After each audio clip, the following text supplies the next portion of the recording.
But now let's turn to South Korea. The country's ruling party has said it will not vote to remove the president from office after his failed attempt to bring the country under martial law. The opposition is now trying to convince enough lawmakers to defect to their side before a vote on Saturday night. President Yoon's shock announcement on Tuesday night caused chaos in the country and was quickly overturned by the parliament.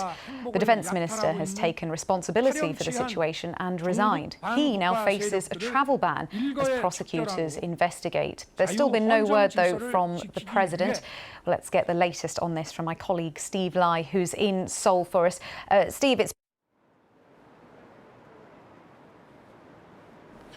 Yeah, thanks, Lakshmi. It's just about 7 o'clock here in Seoul. The sun has gone down, the working day has come to an end, but the protests have continued throughout the day. Various shapes and sizes, different interest groups and political parties as well have been protesting and making their voice heard with regards to what has happened here in the last 48 hours following that decree for martial law, even though now it's been rescinded. There is a candlelit vigil that's happening this evening as well, and now that the working day has ended, we are expecting those participants making their way to these rallies to increase. Worth noting as well that there have been some rallies in support of President Yoon as well. Now, the big talking point at the moment, though, in the last few hours is to do with the impeachment vote, which is going to be taking place on Saturday at 7 p.m. Now, those opposition party members that are pushing for this impeachment to happen, they have 192 members of parliament that they have to vote on it, but they need to reach 200 votes. There are 300 members of parliament in the General Assembly, so they need, in effect, 8 defectors from the ruling party to come over to join their side to push the motion for this impeachment to go through. You mentioned earlier that the leading party, the PPP, the incumbent party, have said that they're all voting together in a block to block it, and if that's the case, then that is what will happen. But we have heard in the last few hours that 5 MPs from the ruling party have now come out to say that they are undecided and that they haven't decided yet which way they're going to vote. So could there be some rift in the leading party here, which could open the door perhaps for this impeachment motion to go through, though they will need to find 3 more votes before that happens. Now, I spoke earlier to Dr. Yok Im, a lecturer in Korean Studies at the University of Sheffield, about this whole impeachment process.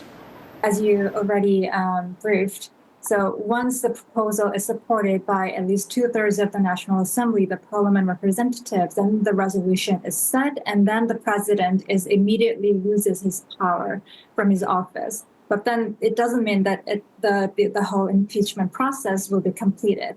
So after the president loses his power, once if the resolution is set by the majority vote, then Prime Minister will automatically be a deputy of the president. But then we are seeing that the prime minister might have been part of the cabinet review of the first martial law decree declaration before it was announced. Once the National Assembly members pass the proposal of impeachment, then it is brought to the Constitutional of Korea. So the Constitutional of Korea will review the National Assembly's resolution for impeachment. The Constitutional of Korea judges, they have to, in legal terms, we call it cite, and it means to uphold the National Assembly's resolution. Then it is only then the impeachment process is completely completed in legal process. And then after then, if the legal impeachment process is completed, then within 60 days from then, the election to elect a new president must take place within 60 days.